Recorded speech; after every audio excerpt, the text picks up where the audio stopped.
안녕하십니까. 오늘도 이렇게 비대면으로 만나게 되어서 무척 아쉽습니다. 빨리 이런 비대면 상황이 신속하게 없어지기를 바라해 봅니다. 지금 저희들 저번 시간에 선이란 무엇인가 말씀을 드리고요. 이번에는 그 두 번째 시간으로 참선에 대해서 이제 말씀드리려고 합니다. 세 번째 시간은 조사선과 가나선에 대해서 또 화두에 대해서 이런 것들을 말씀드립니다.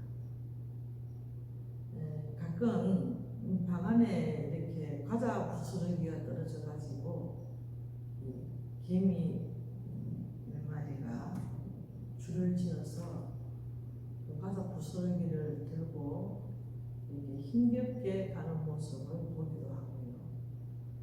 또한 어떤 적에는 목적도 없고 방향도 설정되지 않는 벌레들이 꿈틀거리면서 어디를 가야 하는지도 모르고 어디를 가는지도 모르고 그냥 꿈틀거리면서 이렇게 움직이는 모습을 보기도 합니다. 저는 가끔 그렇게 개미가 방향과 목적도 없이 제 눈에는 그렇게 방향과 목적이 없어 보이기도 합니다. 그런데 그 개미한테 들어가 보게 되면 그네들이 가는 길이 아마 알 수 있겠지만 어쨌든 제 눈에 비친 그 개미가 먹이를 들고 가는 그런 모습도 있고 또 먹이를 끊기 위해서 아주 협동심을 발휘해서 낑낑거리고 가는 모습도 있고 그리고 또 가끔은 개미가 한 마리 몇 마리가 방향도 없이 가는 것도 있습니다. 그런데 단지 알 수 있는 것은 그 개미가 보인다는 것은 분명히 먹이가 있기 때문입니다. 그렇게 방황하는 제 눈에 비친 개미가 방황하는 모습을 볼 적에 저는 가끔 그 개미를 보고 벌레를 보면서 나도 혹시 이런 삶을 살아가고 있지 않는가 반성도 하기도 하고 바라보기도 하고 또 생각을 일으킨 적이 있었습니다. 혹시 오늘 이 법회를 듣고 계시는 우리 교원과 직원 선생님들도 이런 생각을 저처럼 가져본 경험이 있었는지 참 잘 모르겠습니다. 저는 그랬습니다. 그래서 나는 누구입니까? 나는 무엇인가? 누구인가? 나는 어디로 가고 있는 것일까? 이렇게 스스로 던져보는 질문을 해보았습니다. 그리고 우리는 어떻게 하면 불안과 억압으로부터 해방되어서 진정한 행복, 영원히 행복한 삶을 누릴 수 있을까? 편안하고 만족스러운 삶을 살아갈 수 있을까? 어떻게 하면 마음을 여유롭고 평화롭게 같이 갈 수 있을까? 그러면서 나날이 좋은 날, 행복한 날이 될 수 있을까?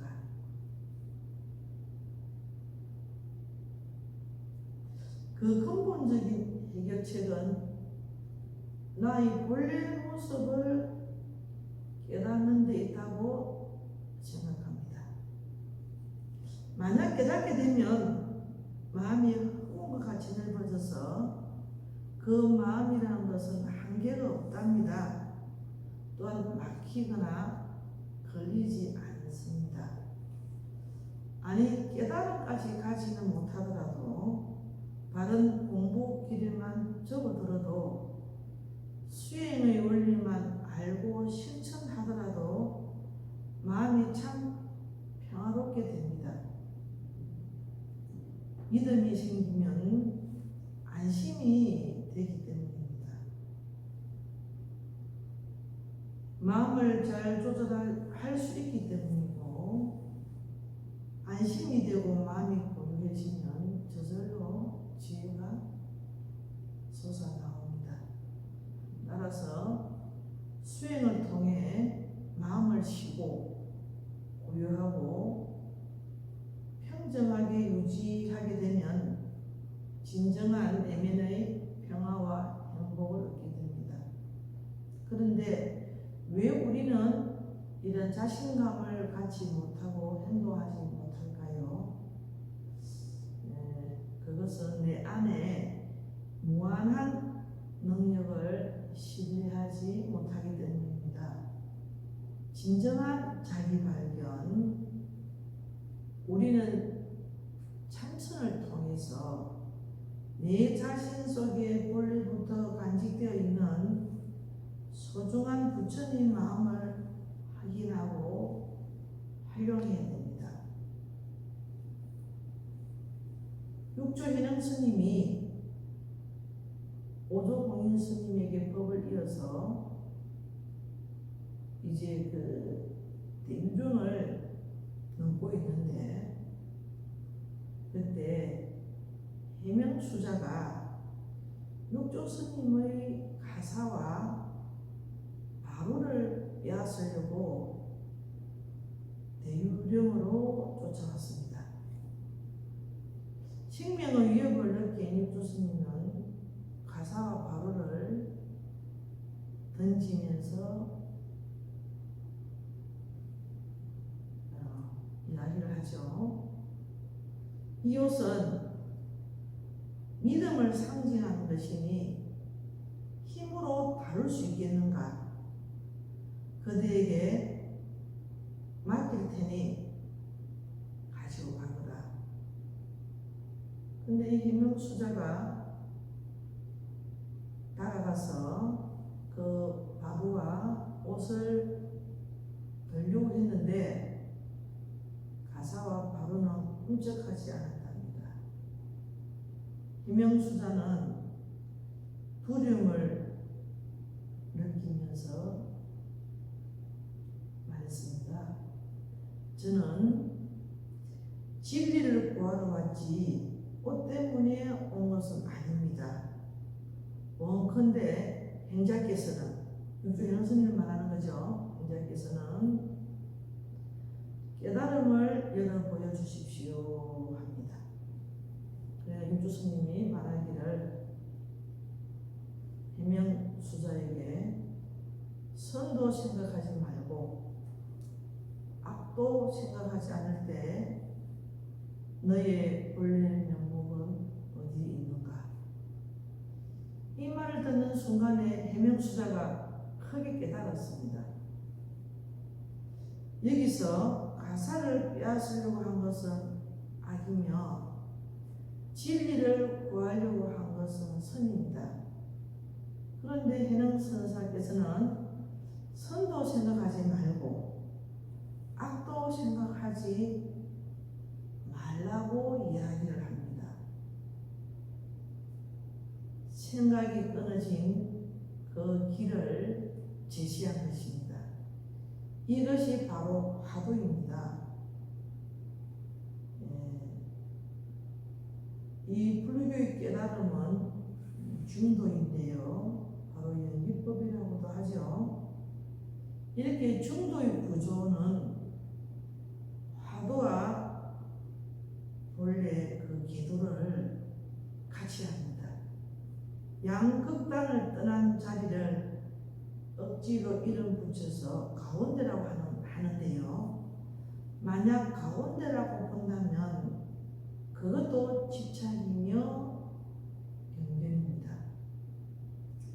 중도를 바로 이해하고 온 몸과 마음으로 깨치면 자유자재한 삶,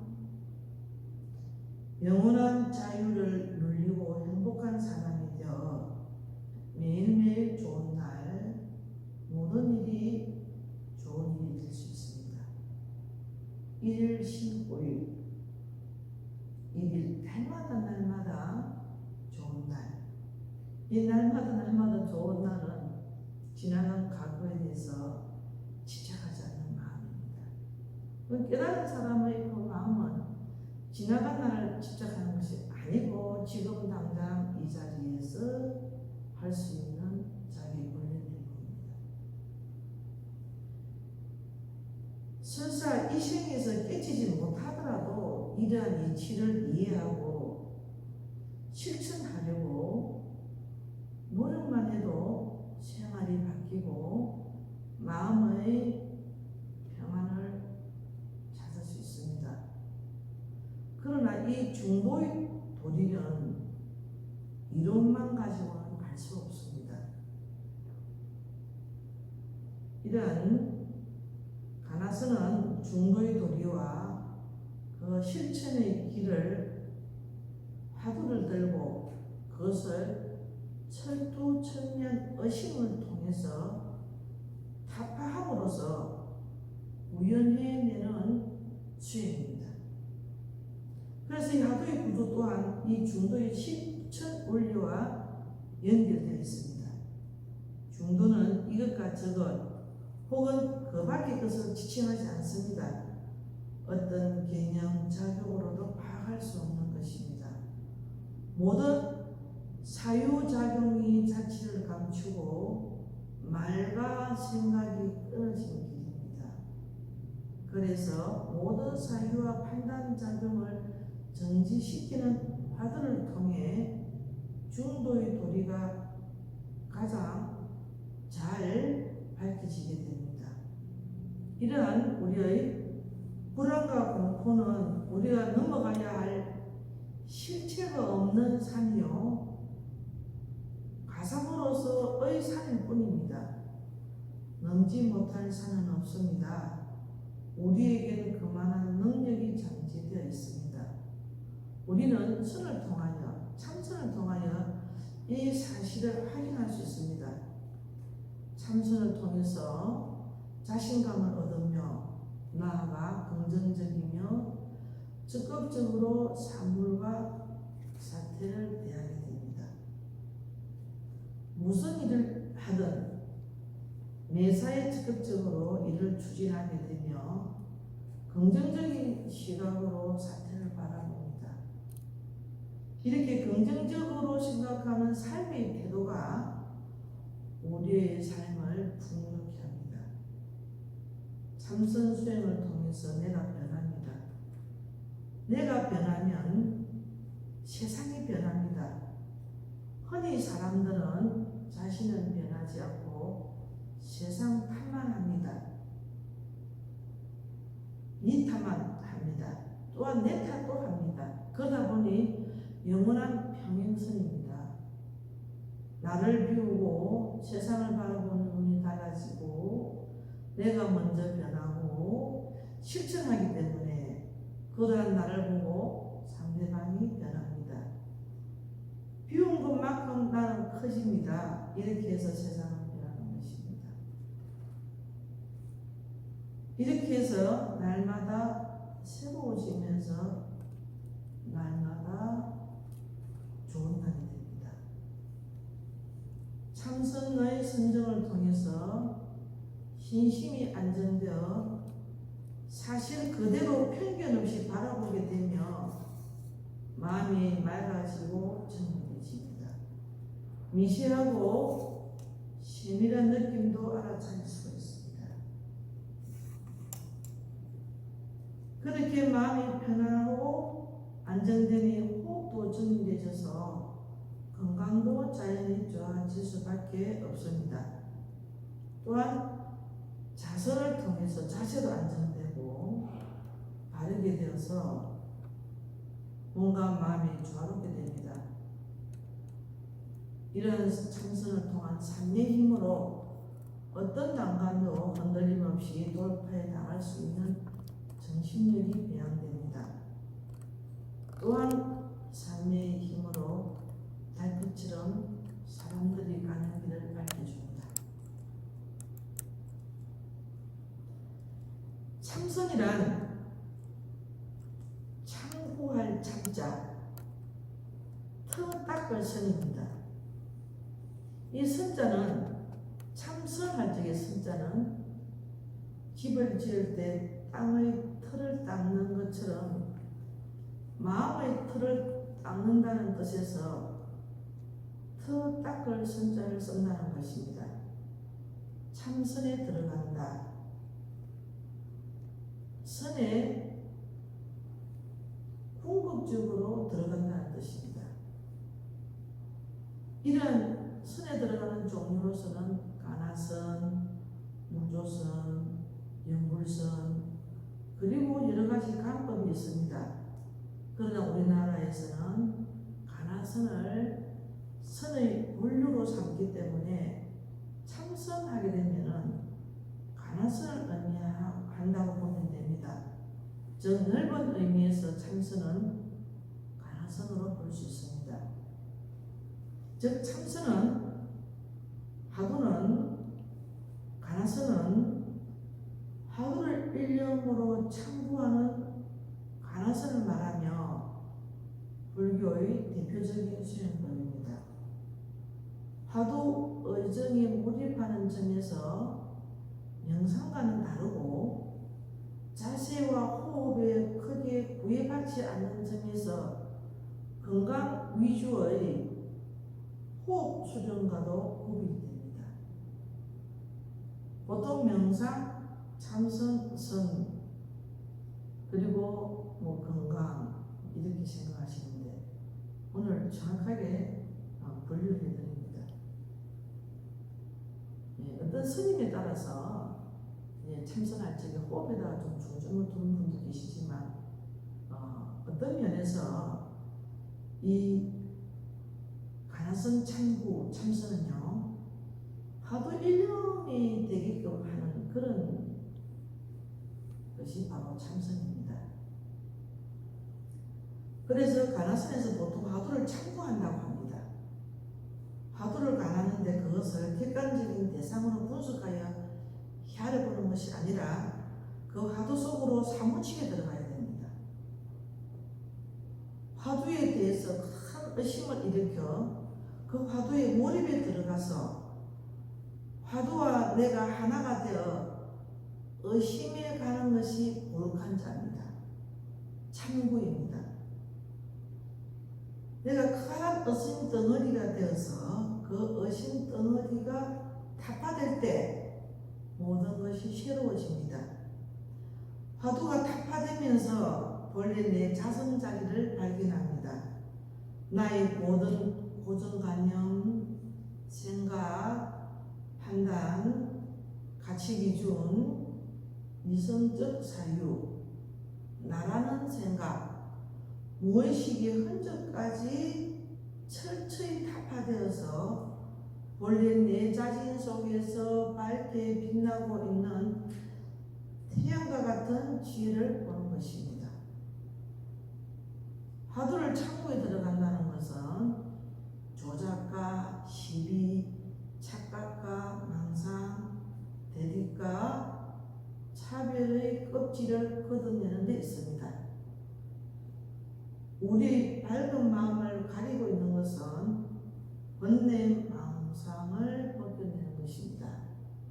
그래서 참선의 목적은 마음을 밝혀서 본인의 성품을 보는 것이라고 합니다. 이것을 한문으로 명심견성, 밝을명, 마음심, 볼견, 성품, 성자입니다. 마음을 밝혀서 자기 성품을 보는 것은 참선의 목적으로 삼습니다. 즉 자기 마음의 오염이 없어지면 진실로 자성의 참모습을 봅니다. 오염이란 다른 것이 아니고 망상과 집착이며 자성이라는 것은 자기 성품이라는 것은 본 열애와 같은 지혜와 덕상입니다. 열애 지혜와 덕상은 모든 부처님과 중생이 다 갖추고 있는 것으로 둘도 아니고 불이 다르지도 않습니다. 불이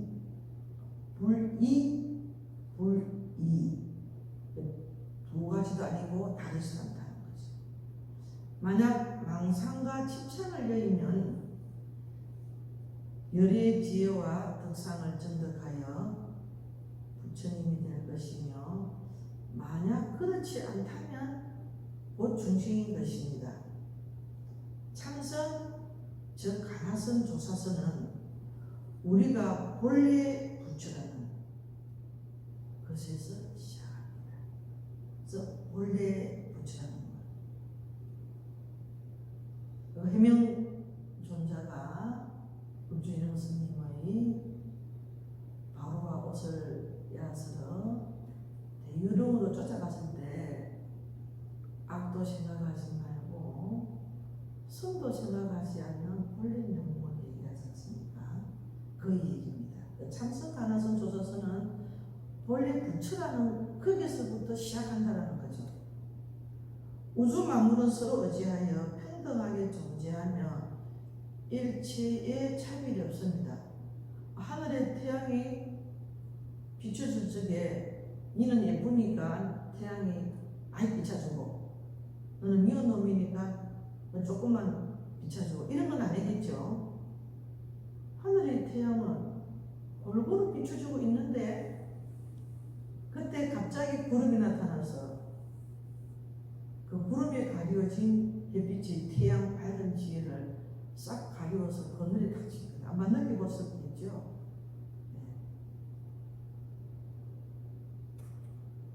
우주 만물은 그 자체로 완성되어 있어서 부처의 모습입니다. 이것을 본래 성불이라고 합니다. 중생이 본래 부처이고 현실 이대로가 바로 극락세계입니다. 근데 열심히 기도하시게 되면요, 이 어려운 고통 속에서 이 세상이 너무 극락입니다. 참 아름답습니다.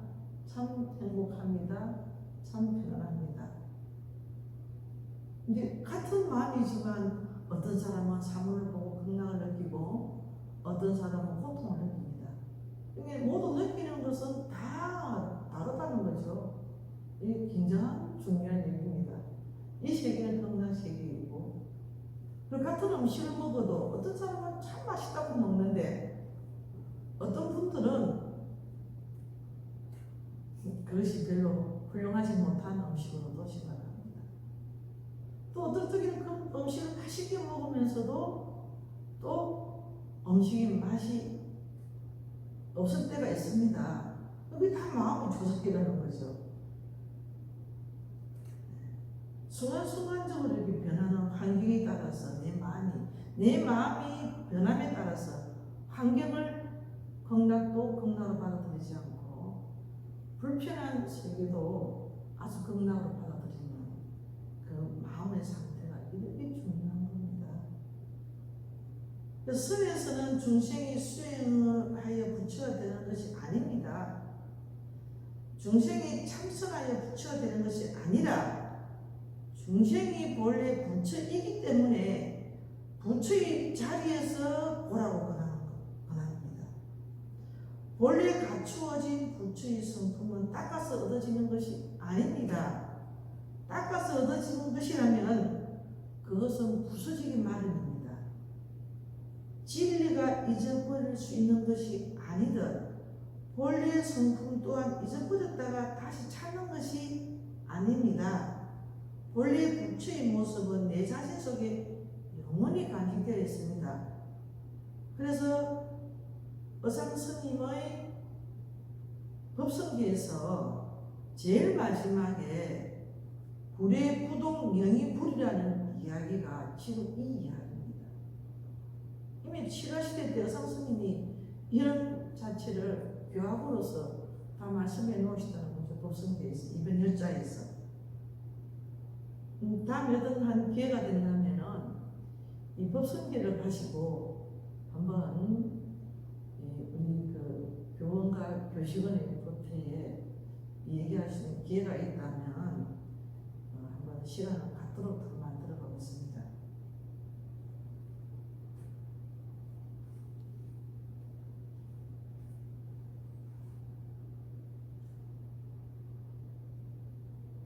그래서 선에서는 마음을 닦고 번뇌를 털어내어 부처가 된다고 하지 않고 본래 부처인이 자기를 바로 보라고 말한 것입니다.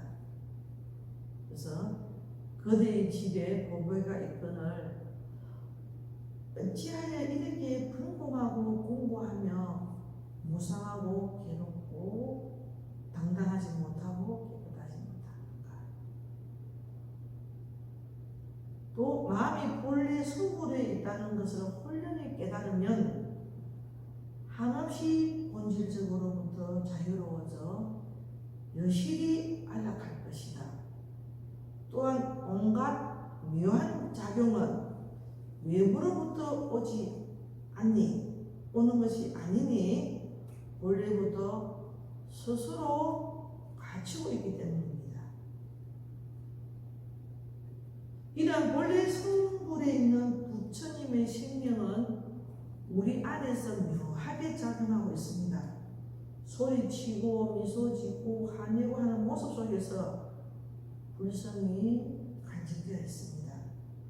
다만 그 본래 모습이 착각과 망상에 가려져 보이지 않는 것입니다. 펄펄 살아있으며 어느 것에도 굴하지 않는 당당하고 떳떳하며 밝고 따스한 생명이 우리 마음에 살아있습니다. 이것을 바로 보고 있는 그대로 발현시키는 것이 참선입니다. 그리고 보면 더 보태고 뺄 것도 없습니다.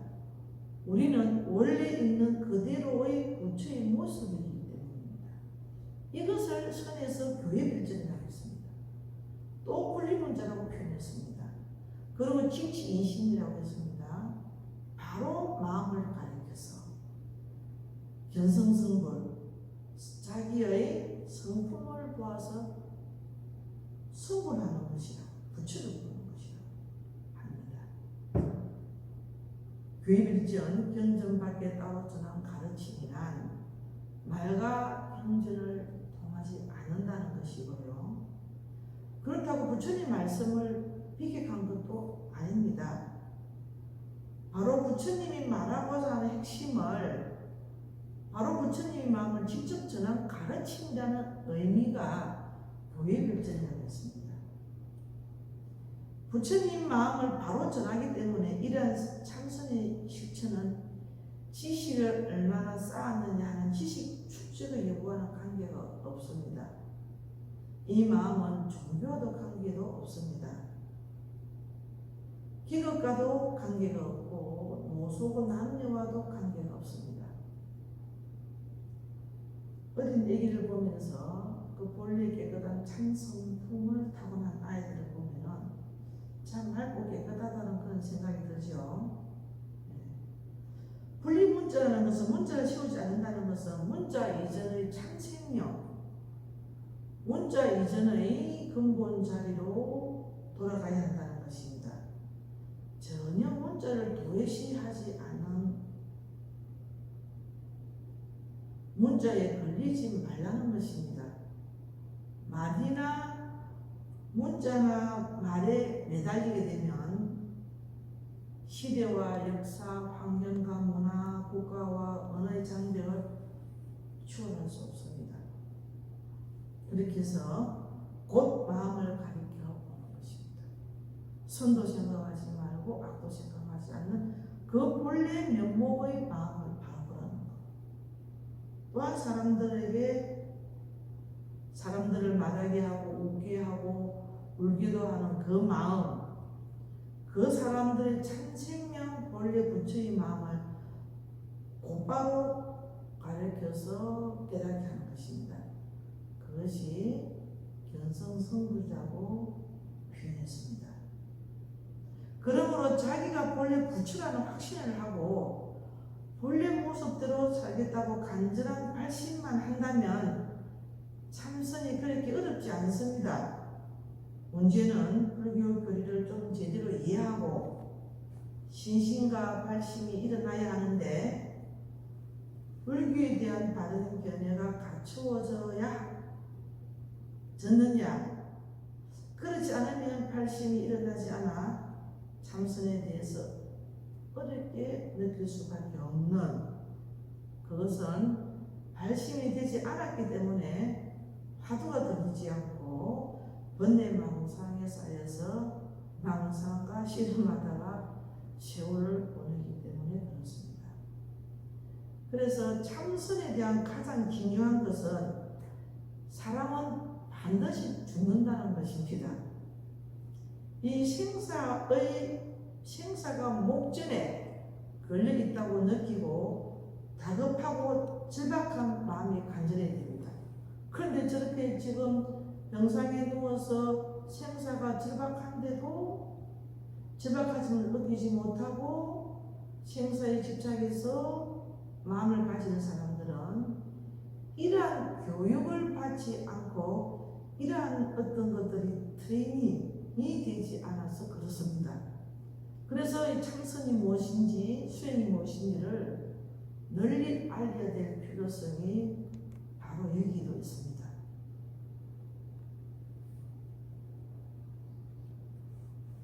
그래서 생사가 목전에 걸려 있다고 느끼는 다급한 절박한 마음이 간절히 있어야 하고, 또한 생사의 덧없음을 뼈저리게 느껴서 그것을 일생의 대사로 삼지 않기 때문에 이렇게 정진하는 마음을 못 내는 것들이죠. 그리고 오랫동안 잘못 익힌 생활 방법을 버리지 못해서 그런 것도 있습니다. 그래서 참선에 대해서 가장 중요한 것은 생사심입니다. 나고 죽는 마음을 느껴야 되는 것들이고, 또 두 번째로는 동시에 장언심이라는 것이 있습니다. 장언심이라는 것은 오래도록 꾸준히 밀고 나가는 마음을 일으켜야 한다는 것입니다. 생사심이 간절하지 않으면 의정이 일어나지 않고 공부가 제대로 항상 되지 않고, 그리고 장원심이 없으면 마치 하루 볕을 쬐고 열 추운 것 같아서 공부가 조금도 이루어지지 않습니다. 반드시 간절한 마음이 있어야 되고 진정한 의심이 일어나는데, 진정한 의심이 일어날 때는 번뇌를 쉬려고 하지 않아도 저절로 쉬게 됩니다. 그러다가는 시절이 이르게 되면은 자연히 물이 흐르는 곳에 생기가 생기듯이 법을 성취할 수 있게 됩니다. 그런데 참선을 할 때 쭉 끌듯이 일어나는 번뇌망상은 끊으려고 애쓰지 말고 걱정도 하지 말아야 됩니다. 왜냐하면 물을 건드릴수록 점점 고요해질 수가 없습니다. 그런데 물을 가만히 놔두면 저절로 고요해지는 것과 같습니다. 화두만 일심전력으로 참고해 가면 화두는 점점 자리가 잡혀 일체망상이 뚝 끊어지고 화두 일념이 드러나는 것을 참선이라고 합니다. 아주 깊은 단계가, 이 관화선의 화두가 깊은 단계가 바로 참선입니다. 참고한다. 네. 만일 하루 종일 선생님의 지도를 받아서 화두를 듣긴 하지만 방석이 따뜻해지기도 전에 정신이 혼미해지고 마음이 어지러워집니다. 이것은 절대로 물러서지 않겠다는 신심이 잘 갖추어지지 않기 때문입니다.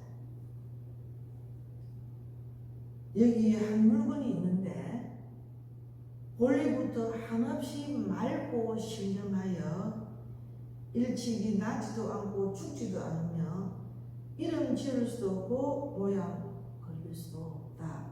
바로 본래의 몸이죠. 성가기 가면 나오는 유일무르차니 종본 이리로 소소임령하여 부정생 부정갑니다. 이런 얘기들입니다. 네. 제일 먼저 성과 기감을 연기되면 나오는 것들이죠. 이 한 물건이라는 게 바로 우리 본래이고, 근데 이 한 물건이 있다고 해도 맞지 않다라고 나중에는 또 얘기가 또 나오는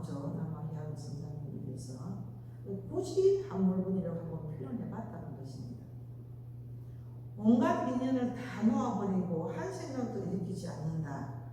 만년방아 일념부신이라고 되었습니다. 이 두 구절의 말씀은 실로 참선의 성결 조건이며 이 두 구절의 말씀과 같은 결과에 도달하지 못하면은 참선은 단지 말뿐이고 성공할 수가 없어서 거문에 들어서는 것도 아예 불가능할 것입니다. 입차 물리하여는 막존지어다. 이 성가기업에 나온 제일 마지막 글귀죠. 입차물례. 만약 이 문에 들어올진데 이 부처님이라는 법에 들어올진데 불교에 들어올진데 이 사찰에 들어오게 되면 막존지어다. 막존 하지 말아라. 아름아리가 생하지 말아라. 신분이 고라도 하지 말아라. 부교의 차별도 두지 말아라. 입차물리하여는 막존지어라. 아름아리하지 말아라. 온갖 인연에 뒤덮이고 희가 묶여 생각이 생리를 한다면 그게 어디 참선을 한다고 말할 수 있겠습니까? 이 온갖 인연에 뒤덮여서 생각이 생멸하는 이 마음을 화두 일념에 딱 갖다 붙인 것입니다. 정신이 혼미해지고 마음이 산란해지는 것 그대로가 본래의 면목이라는 것을, 본지풍강이라는 것을 알아두어야 합니다. 본지풍강하게 되면 참 어려워지니까 그 본래 면목이라고 이렇게 표현된 겁니다. 본래의 면목과 혼침 산란은 본래 둘이 아닙니다. 둘이 아닙니다. 그대가 정신이 혼미하고 산란한 것을 떨쳐버리려고 하지 않더라도 그것들은 본래 자성이 없고 실체도 없는 것이어서 저절로 소멸할 것입니다. 이것은 참선하는 사람의 생각이 진실하고 간절하지 못하기 때문에 잠시 혼란과 혼침과 산란이 생기는 것입니다. 명심해야 할 것은 한 생각이 진실하고 간절하지 못하면 곧 그런 생각을 따라 정신이 혼미해지고 마음이 산란해집니다. 그 다음 생각이 진실하고 간절하지 못하면 즉시 그 생각을 따라서 또 다른 혼침과 산란이 일어납니다. 백천의 생각이 모두 간절하고 진실하다면 결국 혼침과 산란은 들어올 것이 없습니다. 혹 최후의 한 생각이 조금이라도 간절하고 진실하지 못한 점이 있으면 그 즉시 그 일념을 따라 혼침과 산란은 일어나는 것입니다. 만일 최초의 일념부터 간절하고 진실해서 이 심화가 화두가 피어날 때까지 그 마음이 끊어지지 않는다면 염념상속이죠. 혼침이니 산란이니 하는 것들은 자취조차 찾아볼 수가 없습니다.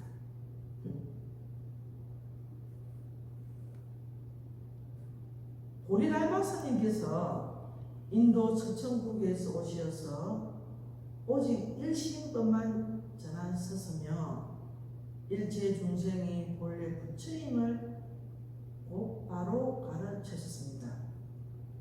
그것은 수행을 임시로 빌려서 얻어지는 것이 아니라 다만 지금 그대의 마음을 취하여 자신의 본성을 본다면 다시 별도로 구할 것이 없다는 것입니다. 오조홍인 스님이 해능 스님에게 하는 얘기가 처음 만날 때죠. 처음 육주해능 스님이 오조홍인 스님을 찾아가서 들어가니까 오조봉인 스님이 육조인영 스님에게 말하기를, 너는 영남 사람으로 오랑캐인데, 저 아주 후진국에 산다는 그 얘기예요. 이 영남 사람으로 오랑캐라는 것은, 너는 영남 사람으로 오랑캐인데 어찌 감히 부처가 될 수 있겠느냐 하니까 해능 스님께서, 사람에게는 남과 북이 있으나 부처의 본래 성품 속에서는 남과 북이 없습니다. 오랑캐의 몸은 한족인 옹인 스님과의 몸과는 다르나 부처의 성품에 무슨 차별이 있습니까? 오조봉인 스님과 육조인영 스님의 대화 속에서 육조인영 스님은 본래 부처라는 것을 확신하고 있죠. 자기가 본래 부처라는 확신을 하고 원래 모습대로 살겠다고 반전한 발심만 한다면 참선이 그렇게 어렵지는 않습니다. 문제는 이러한 발심을 하기까지로는 상당히 하는 과정을 거쳐야 되는 부분들이 좀 있죠. 불교에 대한 확신, 믿음, 부처님이 교리 가르침 이런 것들이 이렇게 좀 확고하게 자리 잡아야 됩니다. 발심만 확고하게 자리 잡혀 있다면 화두를 드는 것은 결코 어렵지 않습니다. 또한 역사적으로 볼 때에도 가나서는 참선은 철저하게 일상성을 강조하는 조사선의 정신을 고스란히 간직하고 있습니다. 그리고 이 생활선을 강조한 대스님의 성법이 가나선이라고 한다면, 이 조사선을 또 발전시킨 마도스님은 평상심이 도라고 하여 밥 먹고 세수하고 장작 패고 일하고 하는데 도가 있다고 했습니다.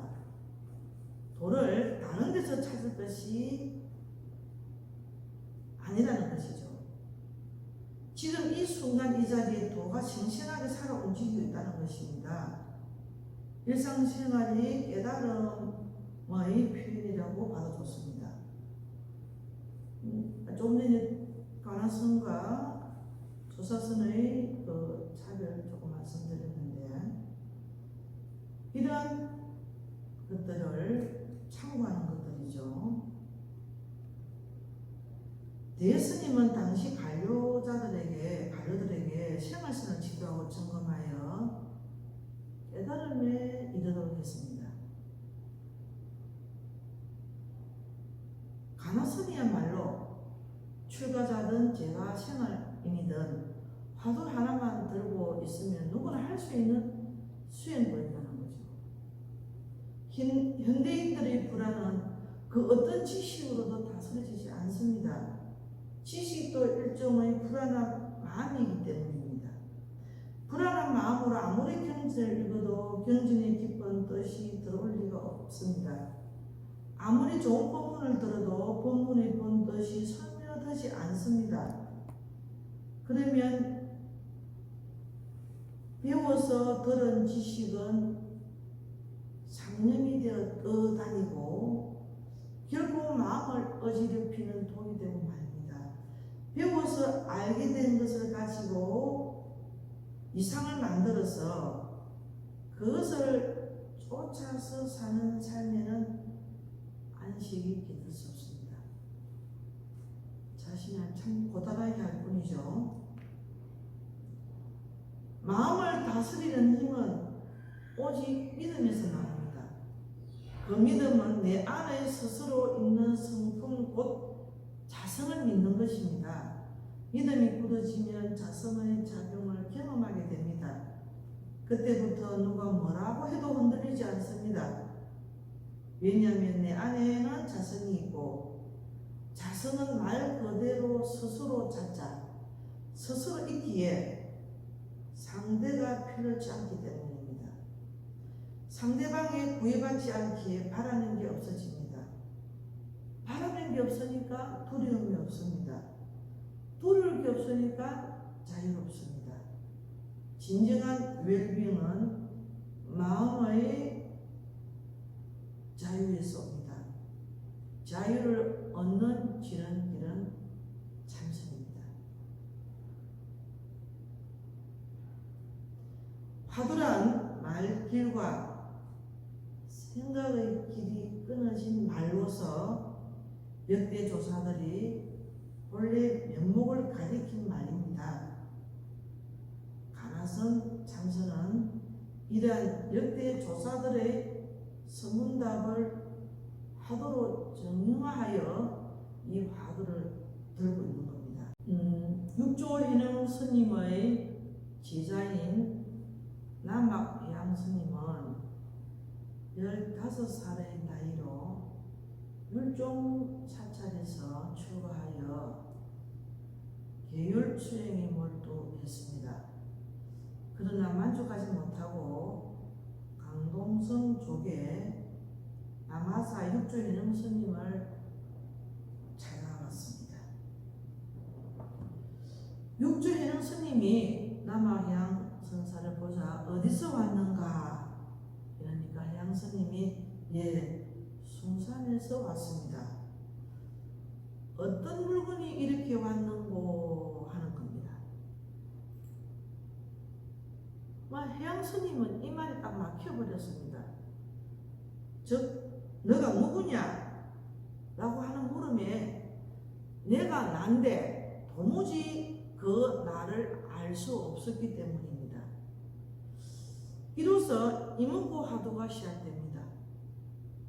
해능선사는 법을 물어온 제자에게 단도직입적으로 참나가 누구인지 바로 지적해 주었습니다. 바로 직지인심한 것이지요. 그 물음의 화살을 제대로 맞은 남학양 스님은 꽉 막힌 상태에서 자연 발생적으로 이목고 화두를 참고하게 됩니다. 자기를 돌아보니 자기가 있긴 있는데 대체 뭔지 알 수 없으니 저절로 의심이 일어난 것입니다. 이것이 화두입니다. 살아있는 화두입니다. 이것을 활구라고 합니다. 이러한 활구는 허공 중에 머리로 그려서 지어가는 화두가 아니라 스승이 지적한 바로 자기 자신, 그 살아있는 자기를 실감하지만 도대체 무엇인지 속 시원하게 알 수 없으니 저절로 의심이 일어난 것입니다. 이처럼 구체적인 것이 활구입니다. 머리로 생각하면 구체적인 것이 되지 못하니 죽은 말, 즉 사구입니다. 이렇게 해서 8년이 지난 뒤에 마침내 남학양 스님이 의심이 풀려서 해능선사를 찾아가서 배웠습니다. 또 어떤 물건이 이렇게 왔는고 라고 육조해능 스님이 말씀하니까 설사 한 물건이라도 맞지 않습니다. 그러니까 해능 스님이 그럼 그거는 닦아서 정득할 수 있는 것인가? 이렇게 물으니까 남학양 스님께서 닦아 정득함이 없지는 않사오나 때가 묻거나 더럽혀질 수는 없습니다. 이런 이야기에 남학양 스님은 해능선사의 법을 있습니다. 남학선사 밑에는 마조와 석두선사가 나옵니다. 이 마조와 석두스님이 두 파가 갈려져서 가히 조사선과 가나선이 분파가 되는 선의 황금시대가 펼쳐지는 것입니다.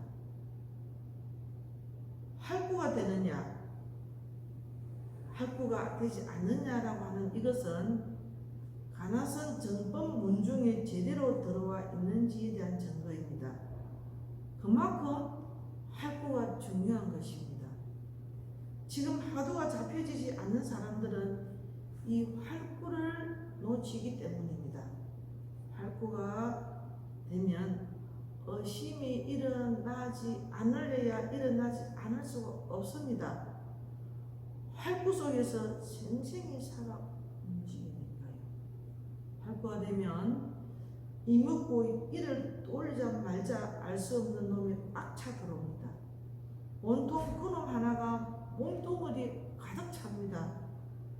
버릴래야 버릴 수도 없고 뗄래야 뗄 수도 없습니다. 그저 그것 하나뿐입니다. 무슨 말로 형용할 수 없으니 그저 알 수 없는 것이라고 하는 것입니다.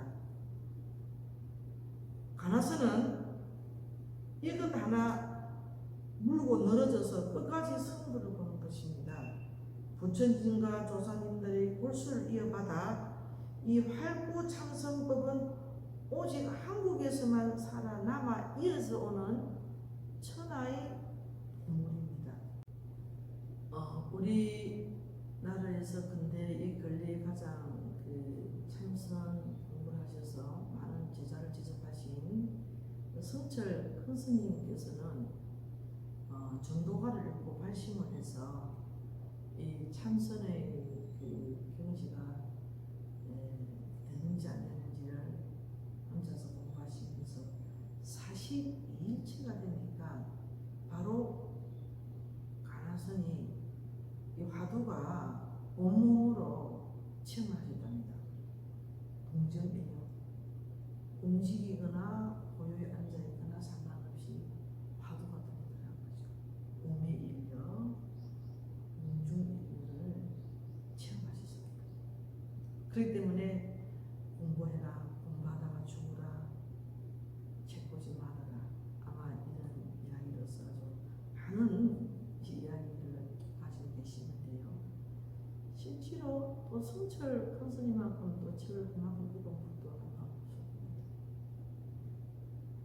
열심히 책도 읽으시고 또한 그 책을 읽으신 걸 어쨌든지 간에 몸소도 체험하시고 몸소 체험하신 것을 또한 이렇게 많은 제자들을 제접하고 가르치셨습니다.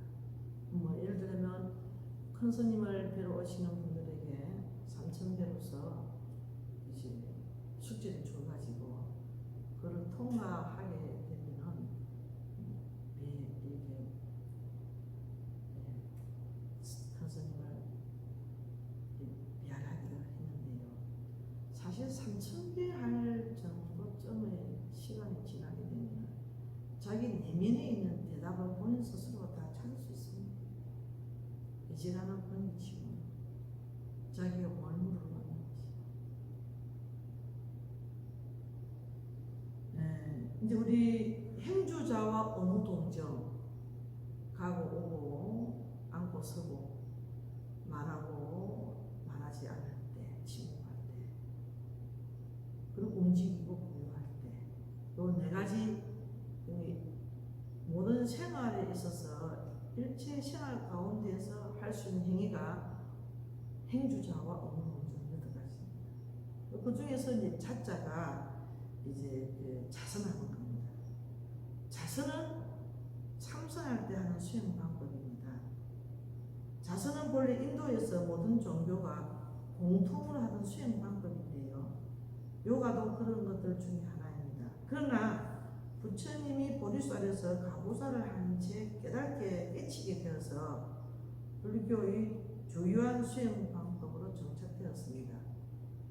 이와 같은 자선법이 중국 선종에서도 개성되었으나 조사스님들은 앉아서 하는 자선만을 고수하지 않았었습니다.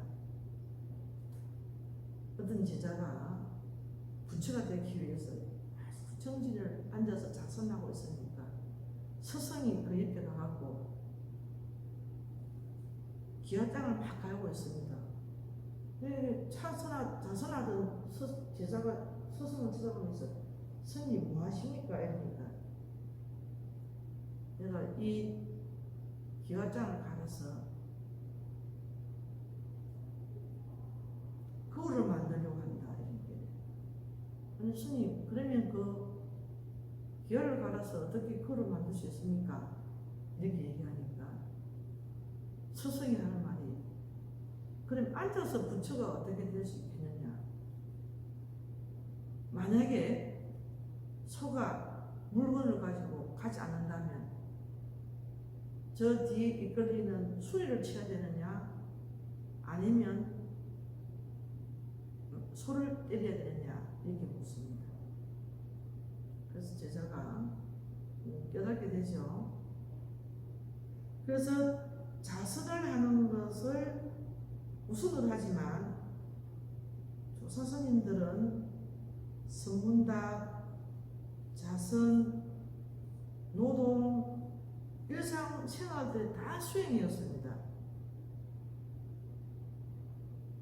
그러니까 자선법도 고수하지만 자선법을 통해서 화두가 일리하게 들리게 된다면 행주자와 의무동정이 그 자체 생활 자체가 바로 다 화두가 된다는 것이죠.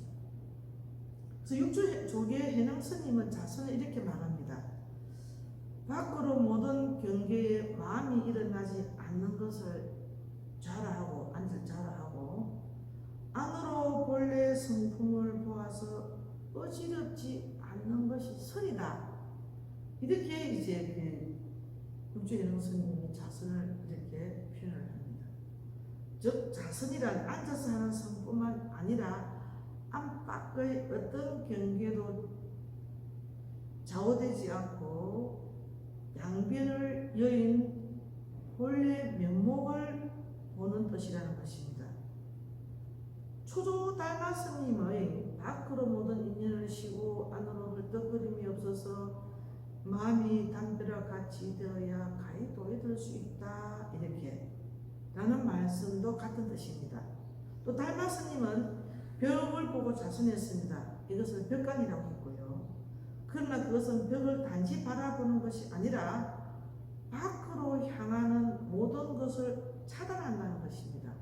우리는 어떻습니까? 눈으로 보고 귀로 소리를 듣고 코로 냄새를 맡고 입으로 음식을 먹고 말하고 그리고 생각으로 많은 것을 일으키고 안에 비서심의 6가지 감각기관을 가지고 온갖 바깥 경계를 전부 다 이렇게 마음이 흔들리죠. 마음이 보면 보는 대로 들으면 듣는 대로 생각을 하면 생각을 일으키는 대로 전부 다 그것이 받는 대상이 되어서 얼마나 그 참 고통이 큰지. 그래서 이 육근을 가지고 있지만 육근의 감각기관을 잘 차단하는 거죠. 육적이라고도 하죠. 마음을 도둑질하는 6가지 감각기관을 잘 차단하는 것. 밖을 향하는 모든 것을 차단하는 것. 마음이 담배를 같다는 것은 이런 뜻입니다. 그 결과 마음의 안과 밖의 분별이 사라져서 번뇌에 입혀지지 않는 마음의 본래 청정한 상태를 확인하게 되는 것입니다. 번뇌를 끊는 것이 아니라 번뇌가 본래 없는 청정한 마음을 깨닫는 것입니다.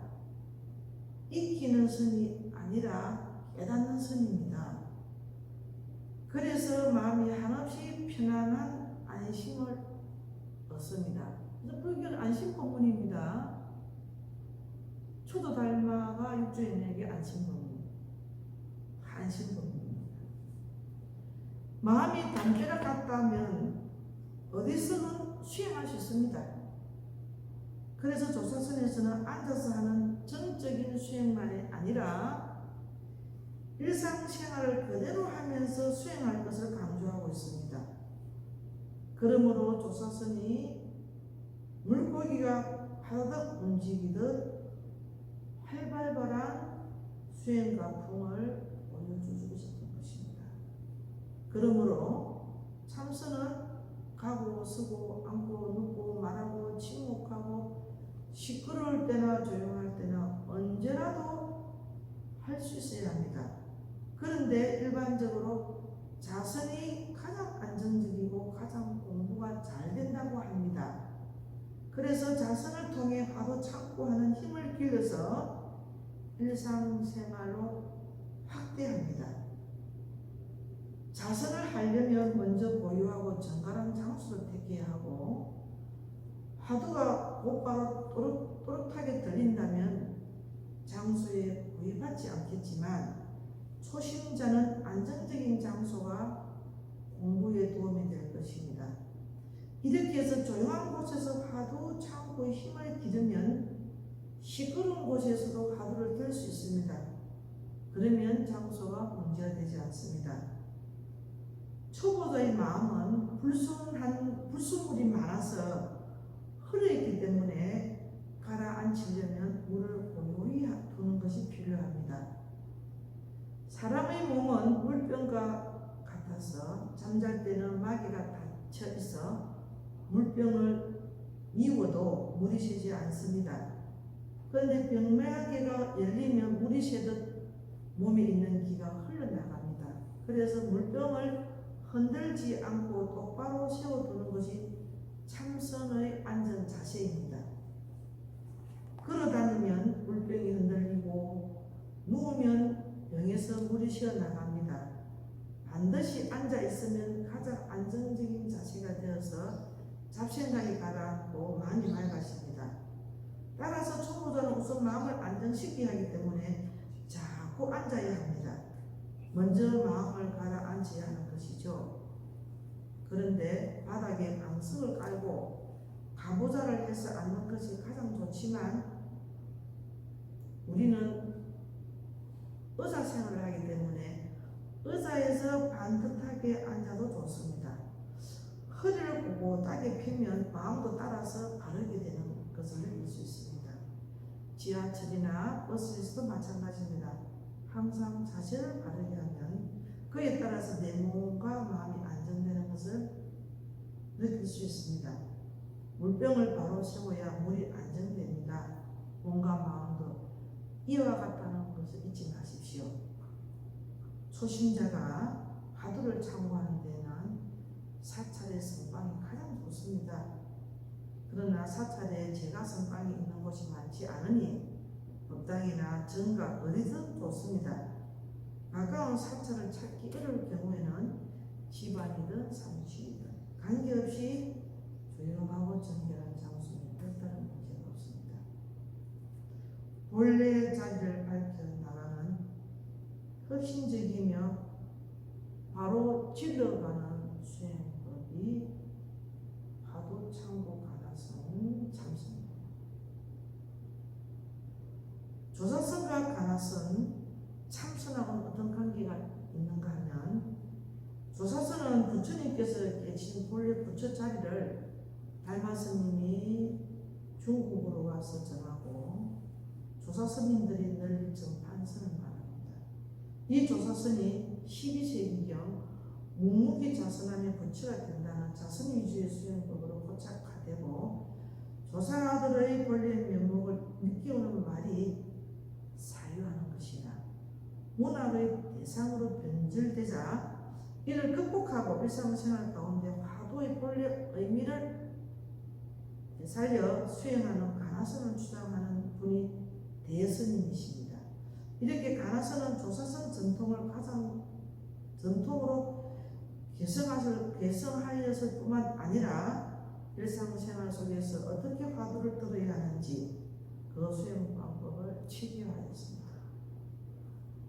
다만 수행 방법에서 조사선님의 이례적인 법문과 선문답을 중요시한 데 비하여서 가나선은 조사선님들의 선문답을 정형화한 화두를 의심하여 깨치는 것을 강조했습니다.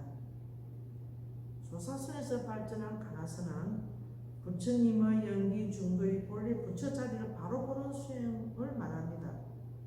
화두라는 것은 다른 것이 아닌 선사들이 쓰는 사유의 길이 끊어진 독특한 언어입니다. 오늘 긴 시간 동안에 이야기를 들어주셔서 참으로 감사합니다. 오늘 더 많은 얘기가 있지만 시간상으로 오늘 이것으로 참선에 대해서 알아봤습니다. 어떻게 잘 이해가 되시는지 좀 궁금하기는 합니다만은 이것으로 오늘 참선에 대한